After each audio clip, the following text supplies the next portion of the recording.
Hi friends, it's me Dr. Mohammad Kazafi and you are watching Dr. Mohammad Kazafi Views, and I want to present one very important topic in front of you people, and the topic is regarding and I think pediatric neurosurgery is very important, and it is called the my-uh-lo-meh-NIN-guh-seal. And definitely I will present one case for the analogy, but first of all I want to present first of all I want to present few things from the literature, and now we start. So as I mentioned that I want to present a one very important topic which is called the Myelomeningocele. And Myelomeningocele in pediatric age group, definitely it is you can see this is a pouch filled with the CSF and extruded from the lamina because of the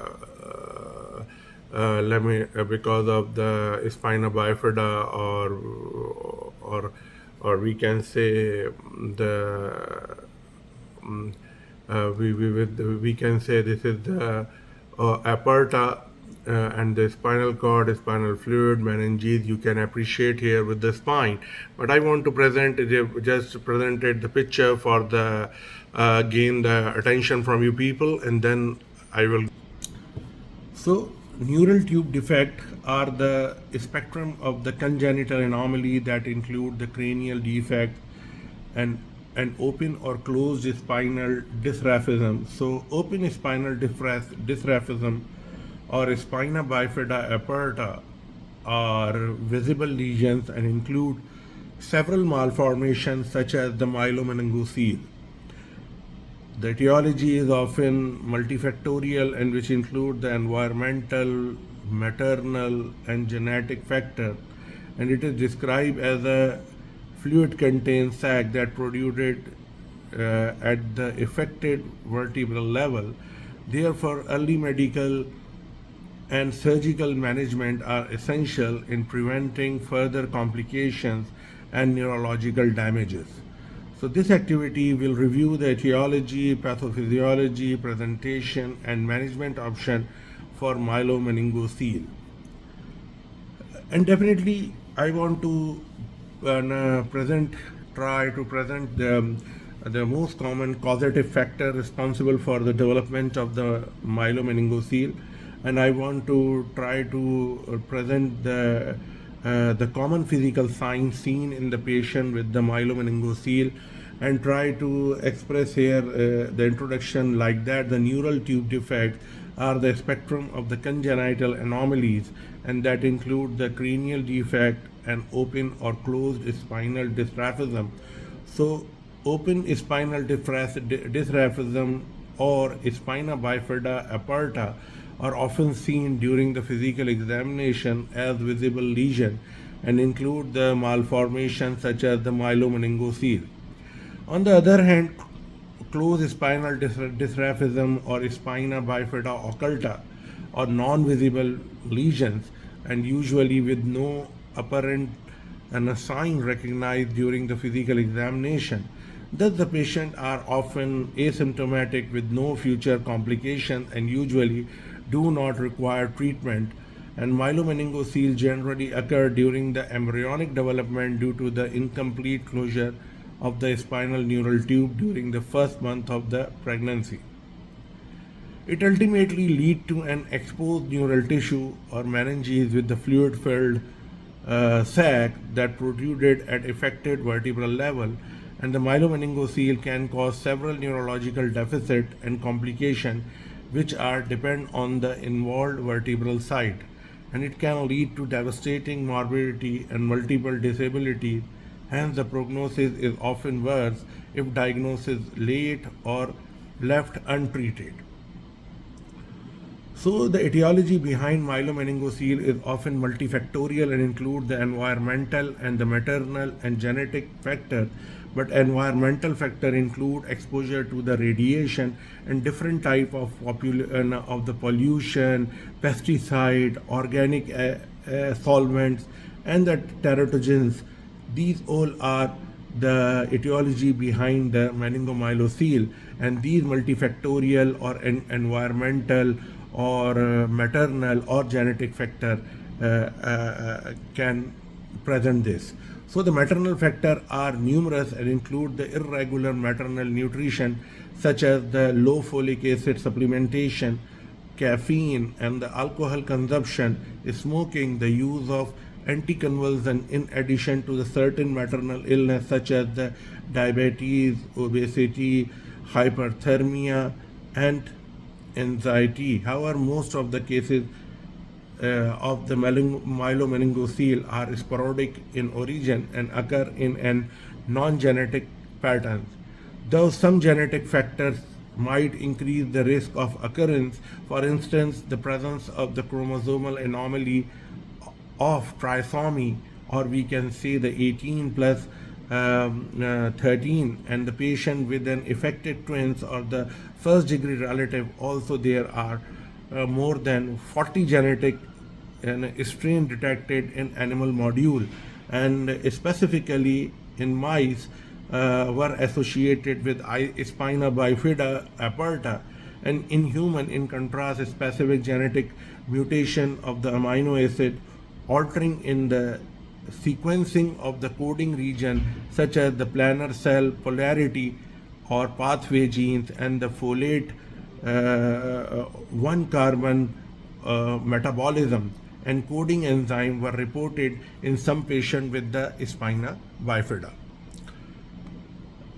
As you know, there, as I mentioned here, the lot of factors, and especially the genetic factor I also mentioned, which increase the occurrence instance of the presence of the chromosomal anomaly of the trisomy 18 and the 13 and the patient with the affected twins or the first degree relative. Also there are, we can say, 40 genetic strain detected in the animal module, specifically in the mice, which I told you, and it is also associated with the spina bifida aperta. And in human, in contrast, specific genetic mutation of amino acid altering in the sequence of the coding of the region such as the planar cell and a polarity pathway genes and the folate and 1 carbon metabolism and coding enzymes were reported in some patient with spina bifida. So nearly, we can say, 140,000 cases of the neural tube defect per year reported globally, while the incidence of the spina bifida is about 0.5% of 1,000 births worldwide in the United States, and estimated to be more than 3 per 10,000 births. And the prevalence of the myelomeningocele, on the other hand, is approximately 0.8 to 1 per 1,000 live births worldwide, whereas in United States the incidence estimated only 0.2 to 0.4 per 1,000. So in the rest of the world is more, it means 1 per 1,000, and in the United States only 0.2 to 4.4 per, or means less than half. So it means a researcher found a study of the northern China that shows the recurrence risk in the neural tube defect is subsequently is a subsequent and pregnancy with the 1.7%, which was higher than the United States, and alternatively the risk of the recurrence and myelomeningocele was reported to be 2 to 5% in the United States. So another study showed that the recurrence rate in myelomeningocele may approximately 2 to 3% in consecutive pregnancies. Additionally, we can say the higher incidence rate were reported in female and increased maternal age, and however socio-economic status, and definitely, and considering the ethnicity, so the Latin were the most affected population in the United States only. So pathophysiology here, already I mentioned a lot of genetic factors, maternal factors, and definitely environmental factors, but few factors definitely I want to mention here. The normal spinal cord development during the embryogenesis occur in 3 stages between the 2nd till the 6th week of the gestation, and these stages include the gastrulation, primary and secondary neurulation. Usually effect in primary and neurulation result in open and closed spinal dystrophism, and the neural tube forms in the first stage of the gastrulation which occur at the end of the 3rd week of gestation. So it happens when the endoderm and the ectoderm from the bilaminar embryonic disc.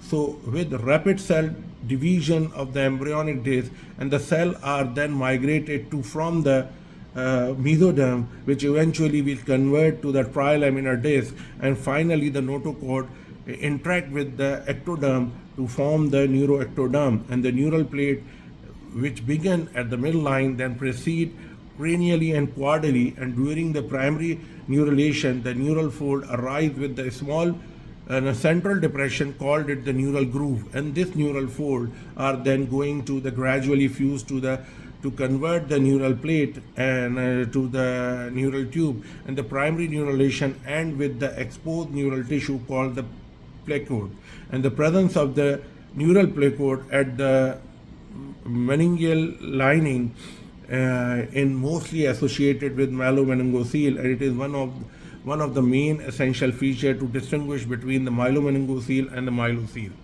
Here I want to show you.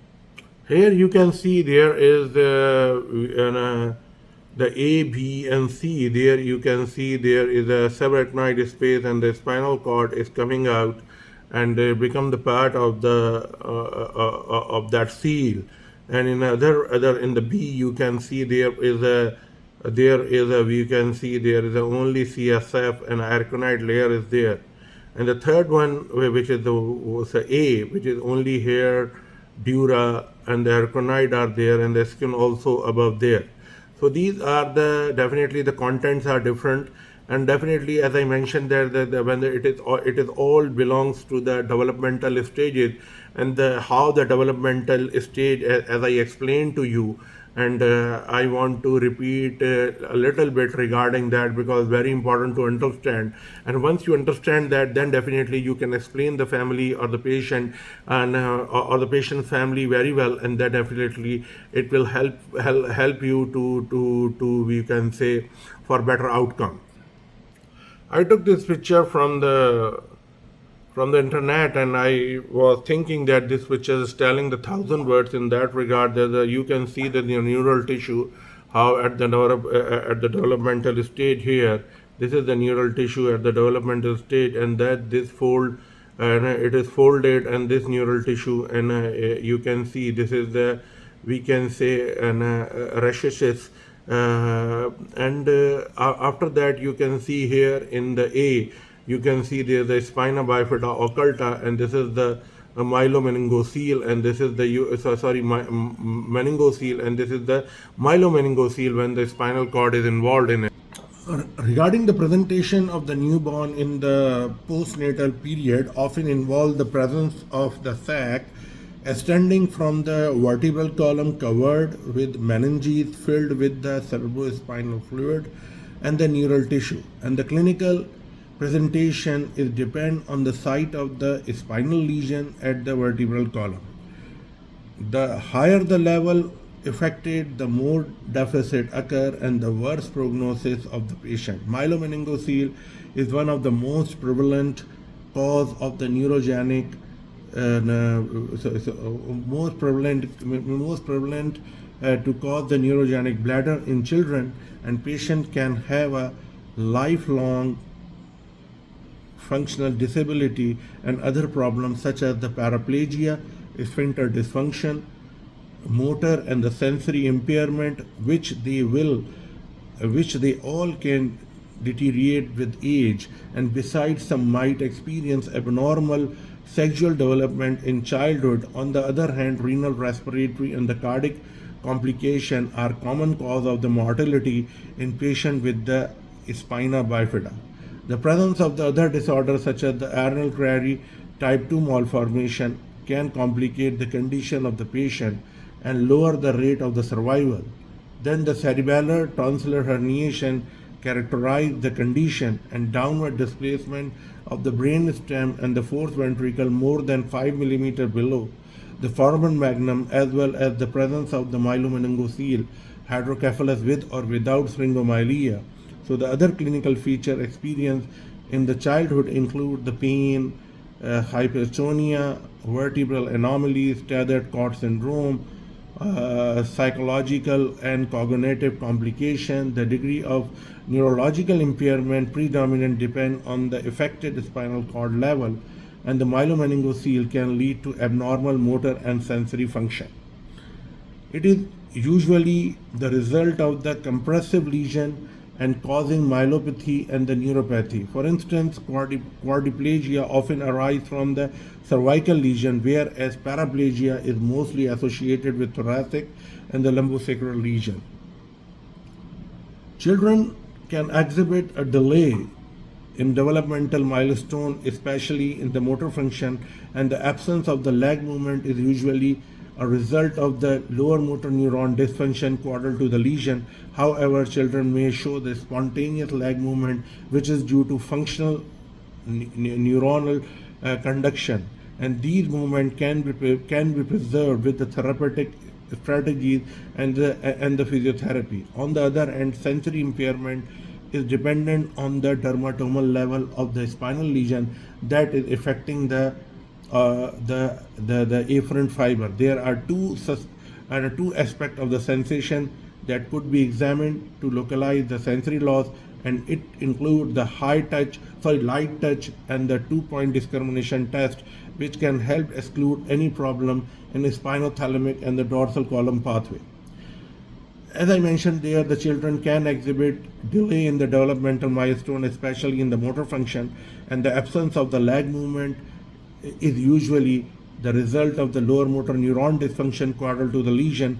However, children may show the spontaneous leg movement, and which is due to the functional neuronal conduction, and these movements can be preserved with the therapeutic strategy and the physiotherapy. On the other hand, sensory impairment is depend on the dermatomal level of the spinal lesion, and that is affecting the afferent fiber, and there are two aspects of the sensation that should be examined for the localizing sensory loss, and it includes the light touch and the 2-point discrimination test, and which can help exclude any problem in spinothalamic and the dorsal column pathway.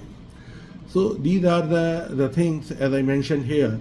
You know that the clinical feature experienced by the children include the pain, hypertonia, vertebral anomalies, tethered cord syndrome, psychological and cognitive complication, and the degree of the neurological impairment all predominantly depend on the affected spinal cord level, and the meningo-myelocele can lead to abnormal motor and sensory function, as I mentioned before and it is usually a result of the compressive lesion and causing the myelopathy or neuropathy is depend. And for instance, quadriplegia often arise from the cervical lesion, whereas paraplegia is mostly associated with thoracic and the lumbosacral lesion. I want to show you that in a few pictures of the cervical and the thoracic or the lumbar lesion. So this is the example. You can see this patient has both lesions, cervical lesion and the thoracic lesion, and you can appreciate how it look like the cervical lesion and the thoracic lesion.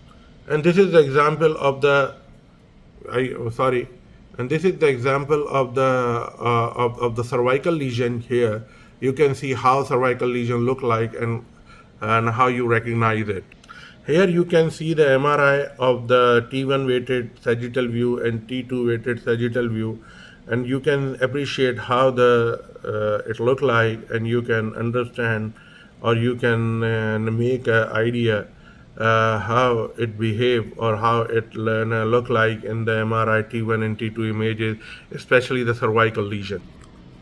For the evaluation, the diagnosis of the myelomeningocele is possible in the first trimester of the pregnancy, and the amniocentesis is helpful and usually favored for the high-risk patient. For instance, there are the report of the elevated level of the alpha-fetoprotein in an amniotic fluid sample in patient with the anencephaly and the myelomeningocele. So the diagnosis of the myelomeningocele is possible in the first trimester of the pregnancy even though. So the amniocentesis is helpful, I'm mentioning, and usually favored for the high-risk patient. And for instance, they are report for the elevated level of the alpha-fetoprotein in amniotic fluid sample in patient with the anencephaly or the myelomeningocele. However, the ultrasonography is non-invasive, safe, effective, and often used for the second trimester anomaly scanning, and it usually involve a careful examination of the fetal spine, preferably from the sagittal plane, and looking for any visible sac. So the cystic extension and the spinal lesion or the vertebral distortion. Additionally, a biparietal diameter of less than a fifth percentile was shown to be associated with 50% of the patient with the spina bifida. And the various signs can be detected through the ultrasound and can be seen in spina bifida, especially in the Arnold Chiari type 2 malformation, such as the banana and the lemon sign.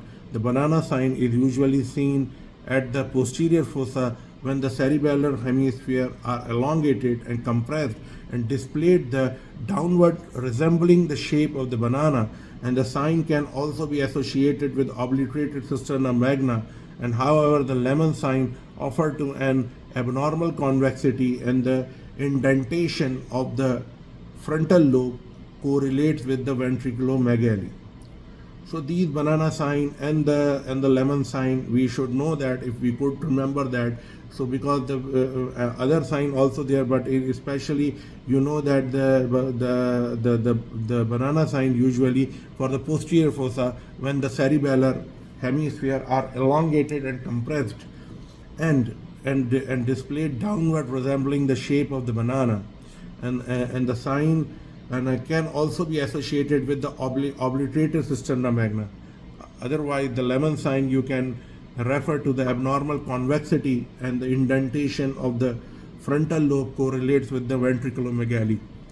So other cranial features of the spina bifida there are visible through ultrasound include the hydrocephalus, microcephaly, small shaped cerebellum, abnormal cranial bones, and the presence of the chromosomal anomaly, as well as the dilated renal tract, or we can say the talipus, or the other associated condition that might be detectable through an ultrasound. And the fetal cryotyping and the magnetic resonance imaging could also be an option if the tests were not sufficient for the diagnosis.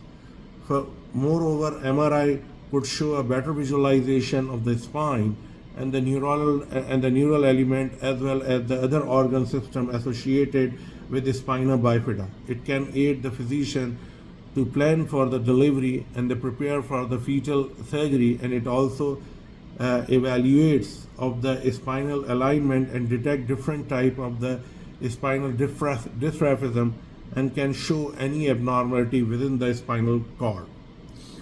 So, as I mentioned, the cranial features of the spina bifida that are visible through the ultrasound include the hydrocephalus, microcephaly, small shaped cerebellum, abnormal cranial bones, and the presence of the chromosomal anomaly, as well as the dilated renal tract or the talipus or the other associated condition that might be detectable though an ultrasound, and the fetal and karyotyping and the magnetic resonance imaging could also be an option if the tests were not sufficient for the diagnosis. Moreover, MRI could show a better visualization of the spine and the neural element, as well as the other organ system associated with the spina bifida, and it can aid the physician to plan for the delivery and to prepare for the fetal surgery. It also evaluate for the spinal alignment, detect different type of the spinal dysraphism, and can show any abnormality within the spinal cord. And once the diagnosis has been made, you know that the early, and I want to show here, even though in a very very young stage you can see. So I want to show with the picture. In this picture, actually, it is giving you the idea how in a very very primitive stage in the intrafetally you can do the surgery, and definitely you know that definitely if you are doing the surgery, if you are treating that patient, definitely you have recognized this prior to that, and intrafetally you are trying to repair it. So this is the thing which I want to show here, that in a very very primitive stage, in the very initial stage, surgery can be done, and then definitely we will discuss what are the benefits and the other things. So this is a picture which is showing 100,000 things, I think, and how the fetal surgery is happening and how the fetal surgery, and then definitely we are recognizing in the first trimester when the alpha fetoprotein we are going for that. Definitely the suspicion, when the suspicion is high, then definitely you can go for the, and you check the amniocentesis, and then you can do the alpha fetoprotein, and then in the second trimester by the help of the ultrasound you can see a lot of things, and then you can take the decision. And it is in a few setups, they are in a few societies or the few nations, they have some controversial, and the controversies are there. I don't want to show my opinion. I have definitely my opinion in that regard, but definitely I don't want to give any opinion regarding that, because it is a definitely sensitive issue, and I don't want to create any problem, even though less people will listen or more people will listen. But definitely, and this is the example just showing you that and how the people are motivated to deal these kind of problems. So as I mentioned, that the ones that the diagnosis has made, early surgical repair of the spinal lesion is essential in preventing further deficits and the neurological damage. And the prenatal surgery was proven to be more effective than the postnatal surgery in lowering the occurrence of the future complication. And the trial study about the management of the myelomeningocele occurred in the United States on the 60 pregnant ladies who had fetal myelomeningocele closure for their fetus from 2011 till 2017, and the results of the study showed the fetal surgery repair was more effective than the postnatal surgery in improving and preserving the neurological function, as well as reducing the need for the reversal, hindbrain herniation, and shunting. However, report exists for the high rate of the pregnancy complication in the literature, such as the uterine rupture at the time of the delivery, and consequently the delivery of the child, and should take place via cesarean section at early term or late preterm. So however, in postnatal surgery, the fetus should be delivered full term to avoid the risk of the prematurity complication. A detailed examination of the newborn should be done after delivery, avoiding the use of the latex gloves. And most of the children with the spina bifida experience latex allergy, which make them prone to severe problems such as the anaphylaxis, or we can say the postnatal surgery is usually done within 24 to 48 hours after the birth to prevent the risk of the such as the asphyxia. And the postnatal surgery is usually done within 24 to 48 hours after birth to prevent the risk of the infection. And the postnatal surgery repair of the myelomeningocele is done first by placing the patient in a prone position and under general anesthesia. After sterilizing the area, a surgical incision of the spinal lesion follow until the dura becomes visualized, and then the dural sac is everted and the neural cord placed within the dural canal, and the closure of the fascia then achieve the repair. So the small size lesion are coverable by the primary repair. However, the closure of the large size myelomeningocele could require either a flap or the graft repair, and the antiseptic technique should be ensured, and the antibiotics should be given to avoid the risk of the infection, and the radiological imaging should be followed to exclude other essential anomalies. If we can say the Arnold Chiari 2 malformation were present, a posterior decompression surgery with the occipital cervical fusion should be effective in reducing the patient's symptom, as well as the ventriculoperitoneal shunt in patient with the hydrocephalus. Ultimately, multidisciplinary medical management must be ensured, and we can say should be should be done with the combined. So the radiological imaging should be followed by excluding other associated anomalies, and if Arnold-Chiari type 2 malformation were present, the posterior decompression surgery with occipital cervical fusion should be effective in reducing the patient's symptoms, as well as the ventriculoperitoneal shunt in patients with the hydrocephalus, and ultimately multidisciplinary medical management must be ensured and should focus on proving or preventing further complication and neurological deficits. Regarding definitely different trials are happening all over the world, and you know that the once diagnosis has made early surgical repair of the spinal lesion is essential in preventing further deficit and neurological damage. But the prenatal surgery was proven to be more effective than the postnatal surgery in lowering the occurrence of the future complication. And the trial study about the management of the myelomeningocele occurred in the United States on 60 pregnant ladies and who had fetal myelomeningocele closure for their fetus, and from 2011 till 2017, and the results of the study showed the fetal surgical repair was more effective than the postnatal surgery in improving and preserving the neurological function, as well as reducing the need for reversal of the hindbrain herniation and shunting. I want to give you the reference of the we can say the Children's Hospital of the Philadelphia, and they are telling actually the fetal surgery guideline for the prenatal myelomeningocele repair, and a Children's Hospital of Philadelphia, and they follow the guideline to determine who qualifies for the prenatal repair of the myelomeningocele. The most severe form of the Spina bifida is a comprehensive evaluation for each individual pregnancy is essential to determine whether the fetal surgery or the myelomeningocele is an appropriate intervention. To discuss the potential referral for the prenatal spina bifida repair schedule, comprehensive prenatal evaluation, a seek and a second opinion.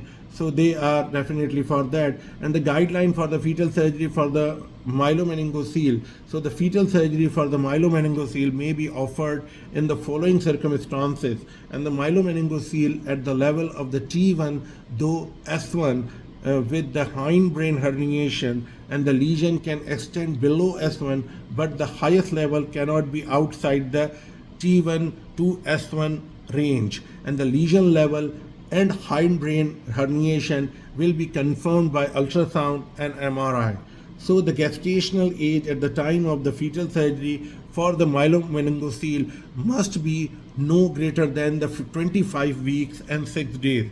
So 25 weeks and 6 days they are offering, they can do the surgery, but in the fetal surgery, and especially they are telling as they are doing between the T1 to the S1, not beyond, not above that and then lower that. And the maternal age should be more than 18 years. And we can say the singleton, and we can say the singleton pregnancy, and this written confirmation is important. There should be that the elevated alpha fetoprotein and the positive acetylcholinesterase level. So if these are the criteria to accept these kind of cases for that, I want to tell you here the fetal surgery for the myelomeningocele will not be offered if the mother has any of the following condition according to the Hospital of the Philadelphia. I am not here representing the Hospital of the Philadelphia. For the analogy I am presenting here how the things have been taken in some part of the world, and everybody has their own right to express their feelings, and they can provide according to that the services according to the local there is a local social values. So here I want to mention here the insulin dependent pre-gestational diabetes. If there is a female has a insulin dependent pre-gestational diabetes, they won't offer. If there is a female anomaly not related to the myelomeningocele, such as the cardiac defect or the intracranial hemorrhage, they definitely won't offer. They are telling if there is a fetal anomaly not related to the myelomeningocele or the cardiac defect and the intracranial hemorrhage, they are not interested in that. Definitely fetal kyphosis of the 30 degrees or more than that level of the meningomyelocele lesion and determined by the MRI and the ultrasound. So they are not interested to operate in that. And if there is a documented history of the incomplete cervix, if it's the incompetent cervix, they are not interested. Placenta previa, they are not interested. Placenta abruptia, abrupted placenta, and they are not interested, and they won't offer anything like that.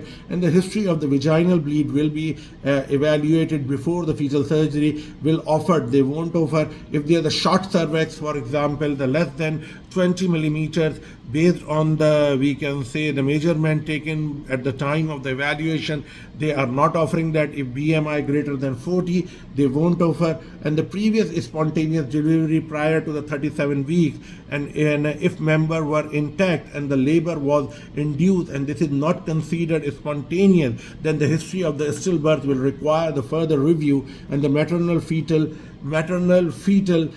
we can say the RH isoimmunization, calsensitization, or the history of the neonatal alloimmune thrombocytopenia, and or we can say the maternal HIV or the hepatitis B status positive, or we can say the maternal hepatitis C status known positive. So all are involved, and the uterine anomalies such as the multiple and a fibroid or the Mullerian duct abnormality or the bicornuate or the unicornuate and a uterus or the uterine septum or the double uterus, or any patient with the previous history hysterectomy and with the active segment of the uterus, whether for a previous classical cesarean or the uterine abnormality such as the acute or the bicornuate and a uterus or the myomectomy or the previous fetal surgery. So they are not offering, and they are not interested for these kind of patient. Definitely maternal hypertension, which would increase the risk of the preeclampsia or the preterm delivery, include but not limited to the uncontrolled hypertension and the chronic hypertension with and organ damage and the new onset hypertension in current pregnancy. So the and in other case, for example, other maternal medical conditions such as which is contraindicated to surgery or general anesthesia, such as some cases of the asthma or the cardiac disease, or the refusal of the blood transfusion, or for example the medical condition that are not exclusionary, or epilepsy abnormal pap results and the thyroid nodule. So they are not interested, and means they are not offering the surgery for that kind of the patient. And no support person. If they have no support person, they are not offering. Inability to compile with the travel and following by the requirement for the fetal surgery. They want to travel, they are telling no, you can't travel, and that's why if you want to travel, then we won't offer you. And for example, patient does not meet the other psychosocial criteria is evaluated by their social worker, and if their social worker decide it cannot be done, then cannot be done. So, and these are the things which I was thinking I should write here, because a lot of people are talking too much talk about that. They are the pre-operative and preterm we can do that, preterm we can do that. Okay, if you can do that, then how you can do that? Some people are doing like that. Are you doing like that? If you are doing like that, then definitely no problem. They has to do like that. Here I want to present the differential diagnosis.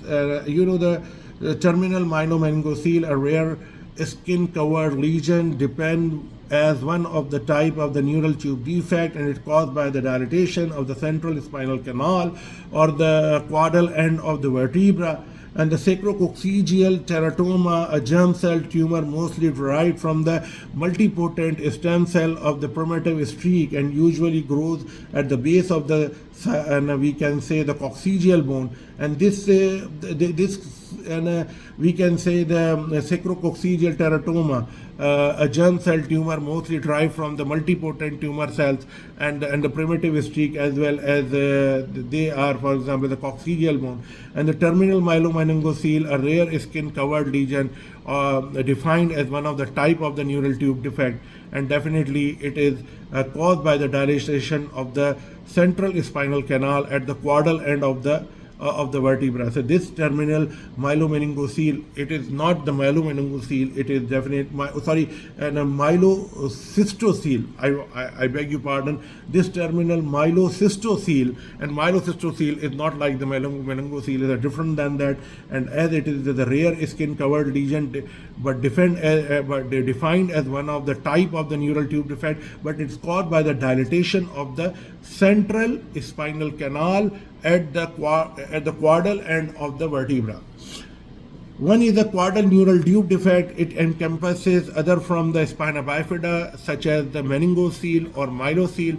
This is different from that. Yes, tail remnants such as the benign fibrofatty lesion that usually occur at the perianal area and do not adhere to the coccygeal bone. This is called the tail remnant, and it is a benign fatty lesion that usually occur at the perianal area and do not adhere to the coccygeal bone. Rhabdomyosarcoma, one of the malignant soft tissue tumor derived from the primitive muscle cell, and such as one syndrome that is called the Currarian's syndrome, and characterized by the triad of the anorectal malformation and we can say the presacral mass or the sacral bone defect, and usually inherited in an autosomal dominant pattern. So you have to remember that syndrome is not that thing what people are mixing with the myelomeningocele. And as I mentioned, the rhabdomyosarcoma, everybody knows, there is a malignant soft tissue tumor derived from the primitive muscle cell. Neuroenteric cyst is one of the rare duplicate congenital lesion and derived from the endodermal during embryonic development, and when there is an impaired remodeling of the neuroenteric canal, and it is a total different thing. Neuroenteric cyst is a totally different thing because it is developed from the endoderm, and during embryonic development it is impaired remodeling of the neuroenteric canal.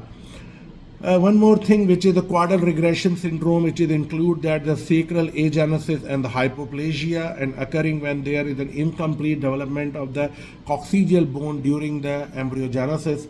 So this is also during embryogenesis, there is a coccygeal bone remnant, and it is a hypoplasia, or we can say the sacral agenesis. It is called the caudal regression syndrome, and people are mixing this thing with the myelomeningocele.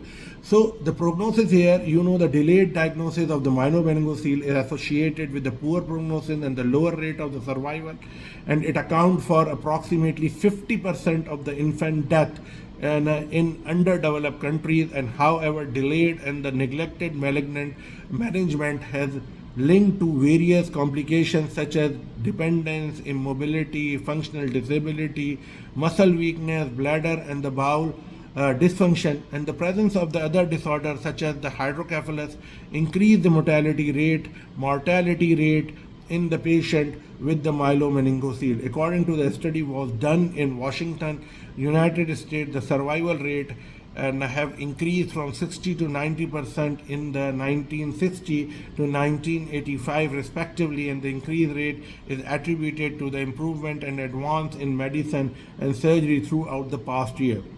Nevertheless, the presence of the hydrocephalus can influence the long-term outcome in patients with the myelomeningocele, and the same study showed that the patient with the shunt had a survival rate of the 75% at the age of the 34. However, unshunted individuals have the survival rate of the 94% at the age of the 34.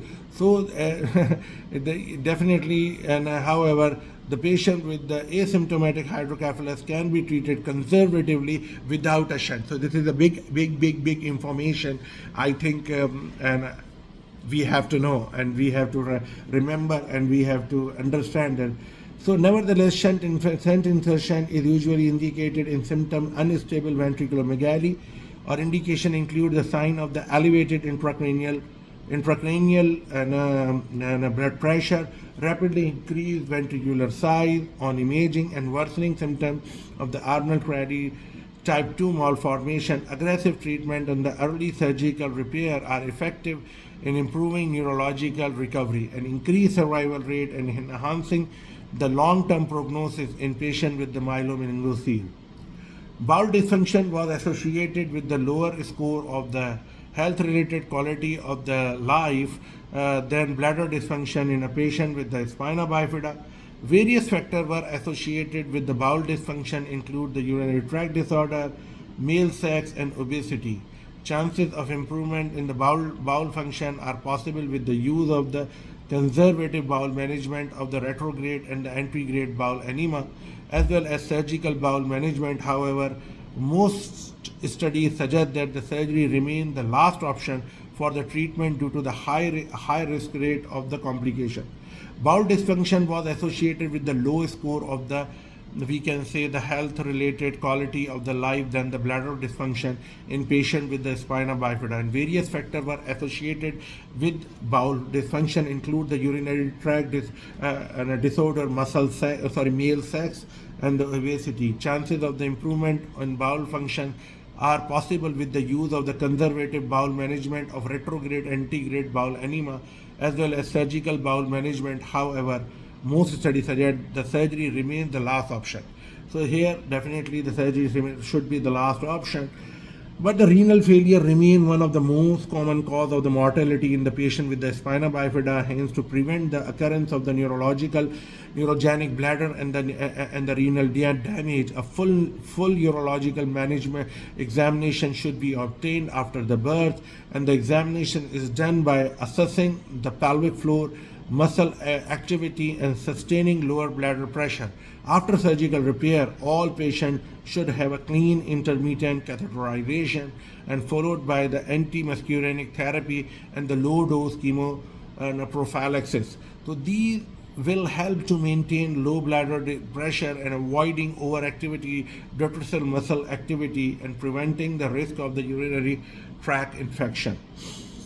I want to tell you here the complication. The complication of the myelomeningocele classify as either surgical or non-surgical complication. So the surgical complication include the infectious at the site of the lesion, bleeding, delayed wound healing, retethering of the spinal cord and spina and the cerebrospinal fluid leakage. So non-surgical complication include, for example, the neurological complication such as the hydromyelia, Arnold Chiari type 2 malformation, hydrocephalus, seizures, paraplegia, motor and the sensory impairment, neurogenic bladder and bowel dysfunction. All are non-surgical complication but are neurological complication. In the same manner, as I mentioned, the surgical complication was the infection at the site of lesion, bleeding, delayed wound healing, and the retethering of the spinal cord and the cerebrospinal fluid leakage. These are different things. But if we are talking about the non-surgical complication, as I mentioned just before, the neurological complication, the same way is musculoskeletal complications such as the vertebral anomalies such as the scoliosis as well as the muscle weakness, and physical complications such as the immobility and the delay age of ambulation, psychological and cognitive complications such as depression, suicide, and intellectual disability, social complications such as the educational problem, dependence, and the unemployment, and the sexual complications such as the erectile dysfunction, impotence, and the fertility problem, and the other include the obesity, renal failure, in addition to the cardiac and the respiratory diseases. So, there is a latex allergy is the definitely not include in the surgical or not include in the non-surgical. Wherever you use it, definitely it can include in both. So the most patient with the spina bifida has a sensitivity to the rubber, and which is a latex allergic protein, and exposure to the less latex can lead to an allergic reaction due to the activation of the immunoglobulin E, immunoglobulin, and the immunological reaction can lead to the life-threatening condition such as the anaphylaxis. when we are talking about the myelomeningocele, we cannot avoid the post-operative and rehabilitation care, because definitely the big part of that kind of problems, and when we are treating that, definitely we have to encounter with this thing. And definitely if we are not going in that, then definitely we should know that how we can guide to the patient if we are trying to help the patient appropriately. So here the post-operative care primarily depends upon the type of the surgical procedure, and if prenatal surgical closure of the myelomeningocele take place and the fetal delivery is preterm, the baby should stay at the specialized neonatal intensive care unit in the latex-free environment, and subsequently coordinate medical care should be followed to prevent other complications related to the prematurity of the fetal surgery. Assuring accessible medical service to meet the best outcome of the patient. Although fetal surgery exhibit optimal result from the postnatal surgery, and the patient should be at the higher risk of the intraoperative and the post-operative complication, and these are a specific indication for the fetal surgery. For instance, the presence of the associated anomaly such as the hydrocephalus, Arnold Chiari malformation, significant thoracolumbar defects, in addition to the absence of the abnormal fetal leg movement or the feet clubbing. And the various post-operative complications have been reported in prenatal and postnatal surgery, include the wound infection and dehiscence, or the shunt infection and the failure, or the post-operative ileus, or the necrotizing enterocolitis, pneumonia, symptomatic Arnold Chiari malformation, and other related to the, we can say, kyphectomy. To preserve the functional neurological level, to improve the quality of the life, and long-term rehabilitation care should be followed post-operatively to expand the recovery of the patient, and preventing measure must be included. So focusing on improving the musculoskeletal system with the aid of the physical therapy and exercise.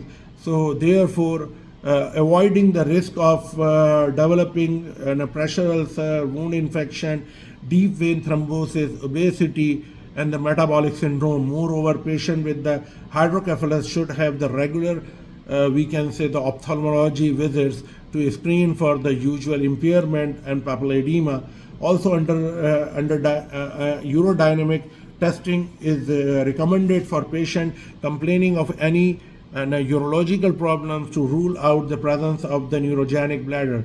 So bowel management is achievable by teaching the patient or caregiver should be a reflex trigger bowel evacuation program, as well as dietary modification and latex use. All measurement mentioned earlier should be continued until the patient reach a successful transition to adult, and the adult healthcare offer specialized medical care and activity tailored to promote autonomy and provide prolonged and the continued care for the patient. So this all we have to understand, and for the deterrence I want to tell you, the myelomeningocele is one of the forum of the spina bifida, and described as a fluid contained sac containing neural tissue and protruding from the back, and it occurs when there is an incomplete closure of the spinal cord during the first month of the pregnancy, and many factors can lead to the myelomeningocele, and the vast majority of cases are preventable with adequate maternal nutrition and the folic acid supplement during the pregnancy, and children can be at higher risk of developing complications such as the urinary problem, difficulty in passing stool, trouble in walking, and some might experience learning disability in the future.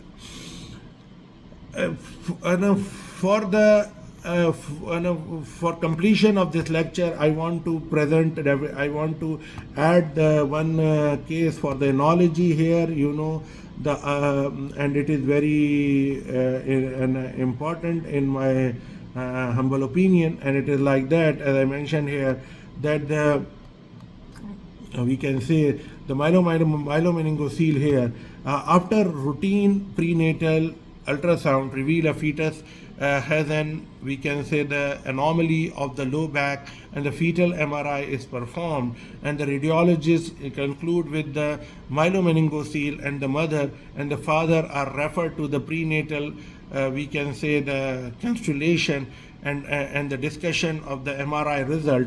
So here the differential diagnosis came like that, the myelomeningocele or the sacral agenosis. And here, as I mentioned, that for initial imaging, definitely prenatal MRI is important, and the imaging description and the differential upon neural tube defect, or open neural tube defect, or the closed neural tube defect. So these are the imaging description and the differentials. For further workup, once the baby is delivered via C-section and ultrasound, and the pediatric specialist to evaluate the swallowing or respiration and rule out the lethal cardiac, or we can say the renal anomalies that can be associated with the KRE2. Then the pathophysiology is here. For that, the myelomeningocele is the best and the most severe form of the spina bifida, and the disorder is caused by the failure of the neural tube closure, as I mentioned previously regarding it is the embryonic anomaly and the developmental problem. So, resulting in lesion where there is a spinal cord and meninges are exposed, or the back of the newborn, and the myelomeningocele occur in approximately 1 in 4,000 births, with probability further reduced by the supplementation of the folic acid by the mother. So nearly, we can say, exclusive to the formation of the myelomeningocele is the KRE2 structural malformation. The KRE2 malformation is characterized by the extension of the cerebellar and the brainstem tissue into the spinal canal through the foramen magnum, and the severity of the symptom of the myelomeningocele vary from case to case. Parietal and complete paralysis of the legs from the damage to the spinal cord, parietal or complete sensation in the legs may result. So I beg your pardon, I want to tell the partial or complete paralysis of the leg from the damage to the spinal cord, or the partial or complete sensation in the leg may result. So loss of bladder or the bowel control due to the spinal cord damage. So here, as the loss of bladder or the bowel control due to the spinal cord damage is common, and the symptom of the raised intracranial pressure or hydrocephalus, such as the headache, nausea, vomiting, or increased head circumference. And the treatment options are here. The surgery is the only treatment option, and there has been debate surrounding the prenatal versus the postnatal surgical timing, although the better outcome with the prenatal surgery have been shown in a very specific cases or the chosen cases. However, this approach also carries an increased risk of the complication. And as you know, the surgical technique I want to mention here, this patient is intubated and sedated by the pediatric anesthesiologist, because the closure is generally performed within 24 hours of the birth, and the hemostasis is extremely important as the blood volume is low, and either a 15-blade scalpel or the Colorado and a Bowie and a tip is used to perform the initial dissection of the edge of the neural plicote from the dural edge. And once the initial layer is dissected, a 5-oproline suture can be used to reapproximate the neural tube in an interrupted fashion, and the normal skin edges so can then be further separated from the element of the plicote with the 11 blade, and then closed and using we can say the reabsorbable suture in an interrupted or the running fashion. Actually, as a surgeon, you should know where is the skin, where is the dura, where is the zona epithulosa, where is the plicote, what is the central canal, or what is the CSF and the fascia. So if you can understand these things, then definitely you can do better. because once you don't know where the play codes and between the zona epitheliosa, it is very important to understand. If zona epitheliosa, if you are considering this is a play code, and if you are play code considering the zona epitheliosa, it is difficult to treat such kind of the patients. So here, actually covering of the play code actually and the central canal, it's very, very important, and you can repair this, and with the experience, definitely everybody knows that. And if somebody says I'm master in that, definitely he has done many surgeries in this specialty or in this specific cases.